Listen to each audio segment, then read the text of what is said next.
नमस्कार जोहार, आप देख रहे हैं झारखंड टुडे। चलिए जानते हैं झारखंड की 5 बड़ी खबरों को।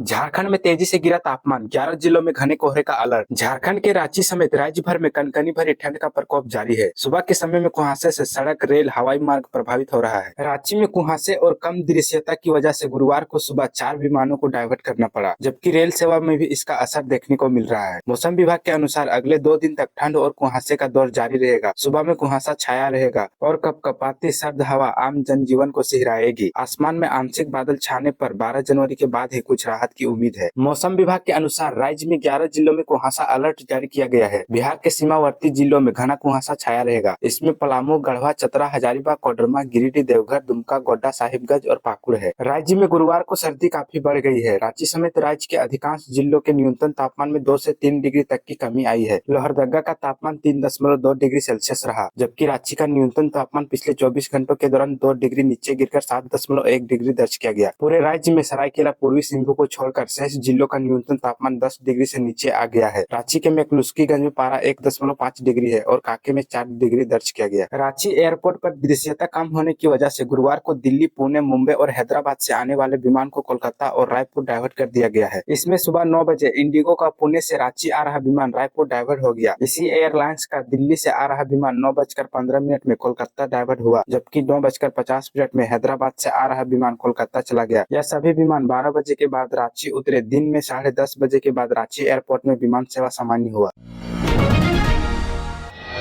मैया सम्मान योजना में पहली गड़बड़ी, पुरुष ने भी ले लिया लाभ, ब्याज समेत हुई वसूली। बीते दिनों झारखंड के हेमंत सोरेन सरकार मैया सम्मान योजना के तहत प्रदेश के 56 लाख महिलाओं के खाते में पैसे ट्रांसफर किए। इस योजना का लाभ सरकार महिलाओं को दे रही है, लेकिन झारखंड के बोकारो जिले में मैया सम्मान योजना में गड़बड़ी करने का पहला मामला सामने आया। यहाँ महिला ही नहीं बल्कि एक पुरुष भी मैया सम्मान योजना का लाभ ले रहा है। मामले का खुलासा होने के बाद प्रशासन सक्रिय हुआ और आरोपी व्यक्ति से ब्याज सहित पैसों की भरपाई करवा ली। आपको बता दें कि बीते साल हुए झारखंड विधानसभा चुनाव के दौरान हेमंत सोरेन ने वादा किया था कि प्रदेश में उनकी सरकार आने के बाद महिलाओं को हर महीने 2500 रुपया दिए जाएंगे। चुनावी नतीजे के बाद जब हेमंत सोरेन की सरकार बनी तो उन्होंने वादे को निभाते हुए 2 किस्तों महिलाओं के खाते में भेजनी शुरू कर दी। हालांकि मैया सम्मान योजना हर महिला के लिए नहीं है। सरकार ने इसके लिए कुछ क्राइटेरिया तय किया है। इसके तहत 18 से 50 साल की महिलाओं को इस योजना का लाभ दिया जा रहा है। इस योजना की 2 किस्तें दे दी गई है। अब तीसरी किस्त इस महीने के कुछ दिन बाद आएगी।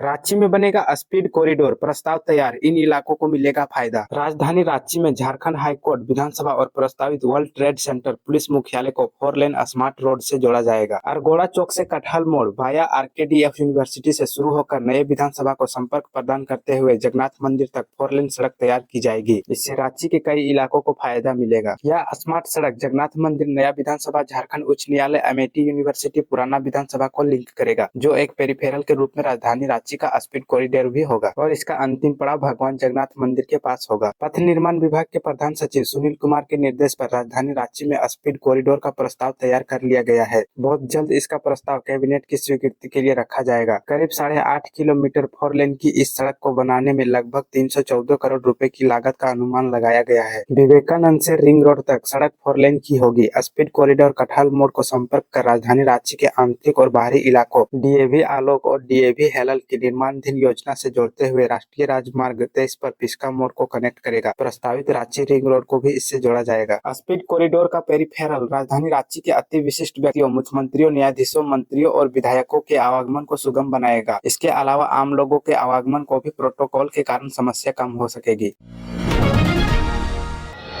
सरकार देगी 10 लाख का health insurance, CM Hemant Soren ने दे दी मंजूरी, किसे मिलेगा फायदा। मुख्यमंत्री हेमंत सोरेन ने राज्य कर्मी स्वास्थ्य बीमा योजना लागू किए जाने के प्रस्तावित पर सहमति दे दी है। प्रस्ताव पर कैबिनेट की स्वीकृति के बाद योजना लागू कर दी जाएगी। स्वास्थ्य, चिकित्सा, शिक्षा एवं परिवार कल्याण विभाग की ओर से 31 जुलाई 2023 को जारी संकल्प के तहत राज्य में कार्यरत सेवानिवृत्त कर्मियों, पदाधिकारियों को स्वास्थ्य बीमा योजना लाभ दिए जाने का प्रस्ताव है। झारखंड की हेमंत सोरेन सरकार ने यह फैसला लिया कि राज्य कर्मी स्वास्थ्य बीमा योजना अंतर्गत लाभुकों उनके आश्रितों को एक पारिवारिक इकाई मानते हुए प्रति परिवार प्रति वर्ष 5 लाख तक का स्वास्थ्य बीमा प्रदान किया जाएगा। चिन्हित गंभीर बीमारियों के मामले में चिकित्सा प्रदान करने वाले संबंधित अस्पताल की अनुशंसा पर 50 करोड़ रुपए के संधारित कॉर्पोरेट बफर में ऐसी गंभीर बीमारियों का चिकित्सा पर 5 लाख रुपए तक की अतिरिक्त अधिसीमा यानी कुल 10 लाख रुपए की अधिसीमा तक की चिकित्सा पर हुए व्यय का गहन किया जाएगा। झारखंड स्टेट आरोग्य सोसाइटी के स्तर पर किसी बीमित कर्मी के बीमा राशि से अधिक राशि का चिकित्सा व्यय होने की स्थिति में अतिरिक्त चिकित्सा व्यय वहन के लिए कॉर्पस फंड संधारित किया जाएगा, जिससे ऐसे मामलों का भुगतान किया जा सकेगा।